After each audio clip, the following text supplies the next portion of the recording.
एक शांत वन में भगवान बुद्ध अपने शिष्यों को ज्ञान का उपदेश दे रहे थे।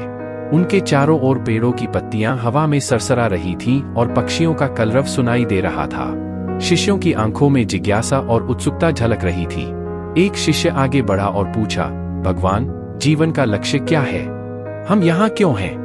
भगवान बुद्ध ने मुस्कुराते हुए उत्तर दिया, जीवन का लक्ष्य दुख से मुक्ति पाना है।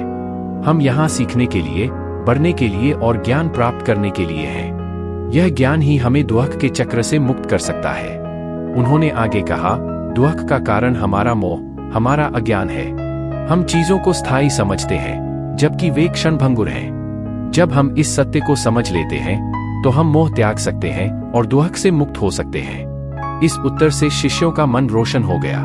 उन्होंने महसूस किया कि भगवान बुद्ध उन्हें एक ऐसे रास्ते पर ले जा रहे हैं जो उन्हें स्वतंत्रता और शांति की ओर ले जाएगा। एक अन्य शिष्य ने पूछा, भगवान, हम जीवन में कठिनाइयों का सामना कैसे करें? भगवान बुद्ध ने उत्तर दिया, जीवन में कठिनाइयां होना स्वाभाविक है। यह वर्षा के बिना फूल नहीं खिल सकते, उसी तरह कठिनाइयों के बिना मनुष्य का विकास नहीं हो सकता। उन्होंने कहा, हमें कठिनाइयों से नहीं घबराना चाहिए, बल्कि उनका सामना साहस और धैर्य के साथ करना चाहिए। कठिनाइयां हमें सीखने का अवसर देती हैं, हमें मजबूत बनाती हैं और हमें करुणा विकसित करने में मदद करती हैं। इस उत्तर से शिष्यों को यह समझ आया कि कठिनाइयां उनका मित्र हो सकती हैं और उन्हें आगे बढ़ाने में मदद कर सकती हैं। एक शिष्य ने पूछा, भगवान, हम दूसरों की मदद कैसे कर सकते हैं?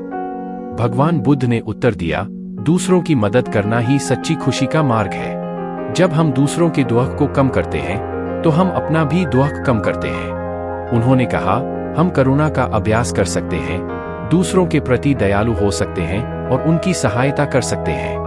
हम अपनी बुद्धि और ज्ञान का उपयोग दूसरों का मार्गदर्शन करने के लिए कर सकते हैं। इस उत्तर से शिष्यों को प्रेरणा मिली कि वे न केवल अपने स्वयं के कल्याण के लिए, बल्कि दूसरों की भलाई के लिए भी काम करें। भगवान बुद्ध के शब्दों ने उनके शिष्यों के दिलों को छू लिया। उन्होंने सीखा कि जीवन का लक्ष्य दुख से मुक्ति पाना है, कठिनाइयों का सामना करना है और दूसरों की मदद करना है। ये सीखें उनके जीवन में हमेशा साथ रहीं और उन्हें सच्ची खुशी और शांति की ओर ले गईं।